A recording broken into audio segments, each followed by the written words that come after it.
Hello, folks. Welcome to the Crime Dawg podcast. I'm your host, Johnny FIORICA, retired detective after serving 30 years with the Rochester, New York Police Department.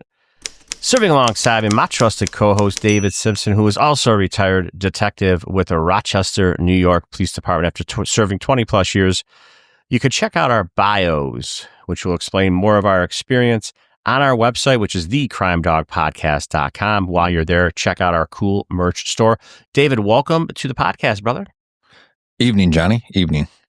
So, David, you and I had extensive conversations off camera relative to local politics that kind of are melting into national politics. I don't know why, and you and I have consistently commented on the local Monroe County Republican Party, the GOP. I'm not really sure what their strategy is. But with Trump having such a resounding victory in 2024, I don't know why they're not pouncing on opportunities. Here's what we talked about. We talk about this, and national media will call these 80-20 issues. 80% of America supports them, 20% does not support them. Two examples of 80-20 issues are the border and boys or men playing girls' sports. That's where I want to start. I don't want to specifically talk about those two issues. I want to talk about what the strategy is for the Monroe County Republican Party relative to them not pouncing on these opportunities, because it's been a few months since Trump won the election. I thought maybe they'd be putting out some platforms, maybe doing some more social media stints. I really don't know what they've been doing to combat the local Democrats. Well, the appearance is they're not doing anything. I don't know whether they have just given up locally. The Democrats just have resoundingly trounced the Republican candidates. One thing that I don't like, I agree with you, they don't do a lot of promotion, but they also don't do a lot of recruiting of candidates, it seems. It seems like, you walk in and you're like, I'm going to run, and you kind of put yourself in there, like you have to go kiss the ring to get in. And this is my perception. I could be completely wrong, but this is my perception of what I'm seeing and what I hear in the back channels. Okay. There's not like a list of candidates that the heads of the Republican Party would want, like almost like in a draft. If you're drafting a football team or hockey team, this is the order of and putting people in places.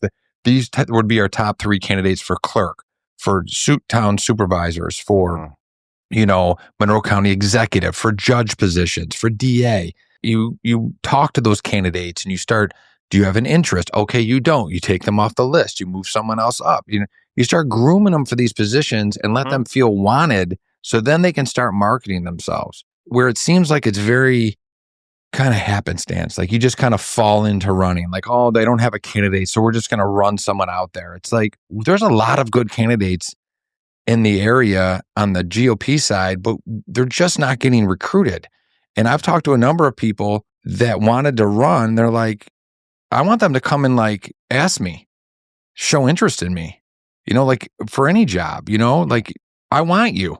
Yeah. And I don't feel like they do that. And then they kind of put out candidates that are totally self-promoting themselves, Yeah, I don't disagree. One of the things that kind of brought my attention, or this, I don't know, kind of like the content for this podcast, was I was thinking about it because I was watching Fox News the other day. Trump literally, and I was telling our super producer Danny Agnew this off camera, Trump is still running ads like he hasn't won. If you watch like Fox News, he's still running ads. He's talking about pharmaceutical issues, telling them to call the Dems, telling them to do this, telling them to do that. I mean, how about the text messages we get? I get like 50 text messages a week. He's not resting on his heels. And I wish the Monroe County GOP would do the same, number one. Number two, the second thing that kind of jogged my memory for the content for today was I kind of feel like the local Democrats, with the exception of a couple, kind of feel or kind of idolize the Fed Democrats. What I'm saying is this craziness, maybe not so much the singing, but Mary Lupian standing and screaming at the vice president. Now, we all know why she did it. She wanted a viral moment. I'm not trying to bash Mary because it's just easy to do that. I'm not bashing her. But that's not, and I was telling Danny this off camera, I'm like, that's exactly what the moderate Dems kind of like your daddy's donkey, like those old school Dems, the middle of the road, the moderate Dems, and the independents. Those people that voted for Trump because they don't want that type of crazy in their party. They don't want people standing up in public screaming at people. And I know in recent years, the Republicans had done, the same thing. And I don't agree with it when they do it either. I think it's unhinged. I think it's not logical. And I think it doesn't serve any purpose. And the Dems have really served up an easy win, if you will, at the midterms and future elections in the near future, because they're so radical right now, and they're putting on such a bad showing, and how they're handling themselves, and how they never have anything complimentary to say. Trump and the administration, literally right now in the first 50 days, inflation's coming down, gas prices has come down, egg prices have come down. We got a ceasefire in the Middle East. We're halfway to a ceasefire in the Ukraine-Russia issue. I mean, the border is totally secure. This is in the first 50 days. Yeah. Yet not one positive thing can come out of their mouth. And, I think they're ripe to just be hammered from the GOP side. Yeah. And I don't see it locally at all. It's funny because I'll tell you this, and this is not shameless plugs to our friends on Twitter, okay? It's not shameless plugs. But I do want to point out some of our loyal Twitter people that we kind of follow each other locally. They're doing more, like Mother Trumper, Arlene, Glenn Purcell, a retired RPD guy, big booty cutie. By the way, the funny tagline that she has for her Twitter name, she hammers the Dems locally and nationally, but does a lot of stuff. So there's people on Twitter that are doing it, which lends you to understand. This is my voice, my message to the GOPs. Follow Twitter, man. Follow this stuff. Follow what these people are saying, like Blue Line Voice, our buddy Josh, follow these people that are making the statements on Twitter. It's like, this is what people want to say, or this is what they are saying. And this is what I think you should pounce on for the GOP locally, David. Well, and I don't want to speak, maybe some of these people can comment on this, but I believe that they have asked them, or asked the leaders of the GOP party locally, to work with them and to talk with them and to come into their city hall, their town hall spaces on Twitter. And they have been totally ignored. And I don't understand that, because, they have a following and they're motivated. And if you pointed them in a direction, Arlene and Mother Trumper, they would take the hill if you showed them what hill you want to take in. And, it feels like we're just kind of sleeping at the wheel, and it's kind of been that way for a while.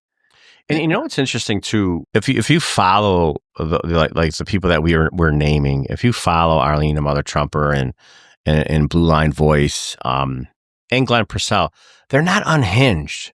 They're not like these, like the left has those crazy ideological thinkers that are on Twitter just going after you, saying crazy things. They're very articulate when they make the points. And then they give examples, and then they crisscross stuff from the past. I mean, they put a lot of thought into their Twitter stuff, and it's amazing. And I agree with you. And I think the GOP is not capitalizing on that. Again, take a page out of Trump's social media handbook from 2016. Everybody thought he was a joker for using Twitter, right, David?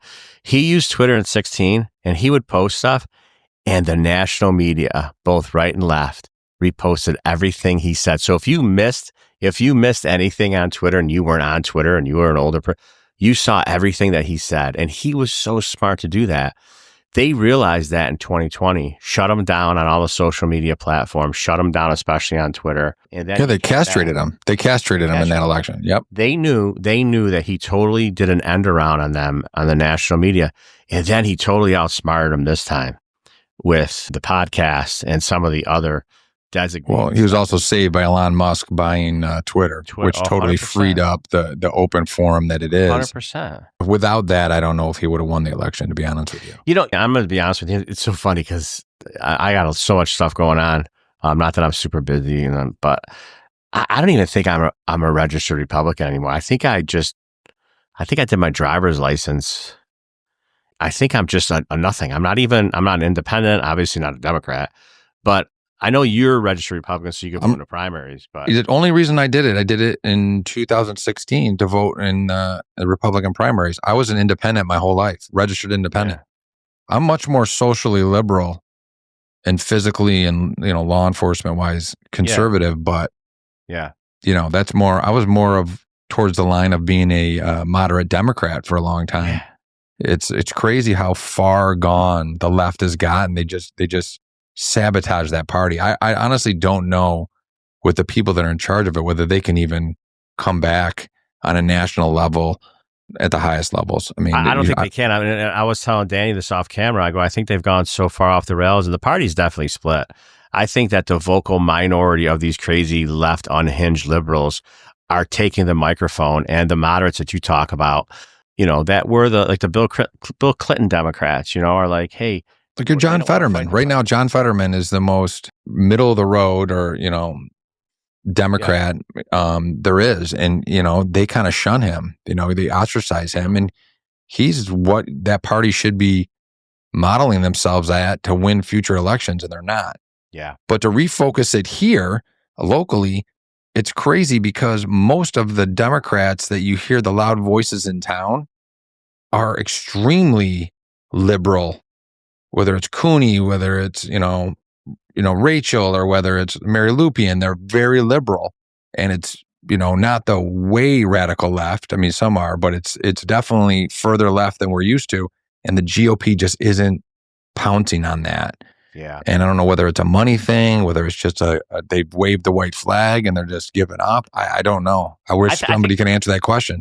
I think some of it was they went into hiding at 2020 with the cancel culture. And I think everybody in 2020 was so gun shy to do anything social media wise or media wise, anywhere in Rochester and nationally, because they're afraid to get canceled. Anything that they said, you were a racist, you're a sexist, you're a misogynist, that BS is out the window. No one believes that anymore. But I don't know what it is, but I sure hope, maybe this podcast will be a wake up call, because they need to start doing something. I'll give you another example, Dave. One of the last examples, not to beat a dead horse.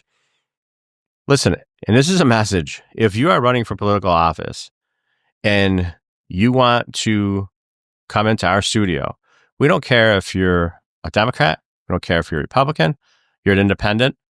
If you are a viable candidate, okay, so we're just not going to open up our door to our studio for somebody that has no shot. But if you are a viable candidate who has their hat in the ring for one of the positions in Rochester, we'll have you on. The GOP is the only one who have reached out to us. We had a couple people on the podcast. We had Kim DeRosa on the Lonsbury show, and we hosted Bob's show live. And what killed me about that, David, was we offered them a platform. But if you look at the numbers on those videos, we have some videos, 1,500, 2,000, 3,000, 20,000 views. Some videos, depending on the topic, right? 200, 150. They didn't even support the Republicans in Monroe County. They didn't even support their own candidate to say, I know. What did he do on this podcast? It's unbelievable. The exact thing that won Trump the election on the national level. Locally, they had it. It was done and didn't promote it. Mm-hmm. They didn't promote it. Mm-hmm. They should have been putting it out on their social media platforms. They should have been putting it out on Twitter. They should have been emailed the podcast to every registered Republican in town. Watch this. Yeah. Nothing. That's sort of, and by zero. And by the way, when I reached out to the media companies that ran those campaigns, great people, good friends of ours. Hey, can we have them on a pod? Yep, absolutely. Just like the Dems. If there's a media company working with a Dem, you want to reach out through our super producer, Danny Agnew, or through we'll have you on. We'll bring you in the studio, whatever, man. Let's sit down. Let's talk. It's just a conversation. Yeah, we may not agree, but let's have a conversation. We'll let you get your word out. We're not going to have people protest you outside of our office building where our podcast is, okay? We will listen to you. But my point is, you're right. They never even promoted anything. And we did it. We had him on the podcast. We had our producer work his tail off like he does, cut the video, boom, boom, boom, produce it, put it up. And like I said, Johnny, they didn't. I retweeted it, and we linked them in or added them or whatever you want to call it. Yeah, and they still didn't retweet it. Yeah, I mean, it's nothing. Ignored. No, it's just look at this. This is, and again, I'm not bashing them. No. We kind of are. We kind of are. Kind of are bashing them. And they should be bashed. Because what are they doing? Well, the thing is like what I'm trying to say is, I'm not trying to beat a dead horse here, just talk in a circle. But at the end of the day, maybe we are bashing them a little bit. But at the end of the day, this got to be a wake up call, man. You got to jump on this while it's hot, and they're not doing that. Right. More than we're bashing them, I guess we're sounding the alarm. Hello, somebody wake up who's steering the ship here, and let's start rerouting our course, our navigations. Because the last 8-10 years has been run the same way. The L's are stacking. Let's maybe use the new media. Let's use some people in the grassroots, on the street, like Mother Trumper and like Arlene and those type of people, and Josh, and get them out there to bang on doors and some great ideas for marketing. And let's try that route, because this old school way of doing things is dead. It's not working. And by the way, as we talk, we're just having a conversation now too, but I'll tell you right now, Kim DeRosa, right? We had her on Lonsberry. She is a force to be reckoned with out there right now. She is a force. She just didn't run. I mean, she is really passionate about a lot of these issues. I wouldn't be surprised. What was Penfield doing voting? Like, come on. They're out of their mind in that town not voting for her. She's fantastic. Well, you could see where the town's leaning. I mean, you can see all the stuff going on with the school board and all that. Well, that's why you get the nudie skadooties in the school books, because you vote for the Dems. Yeah, exactly, man. I mean, Dave, we could go on and on about this, but it's just unbelievable. It's just, like I said, we're not yelling fire in a theater, but the fire's getting close, folks.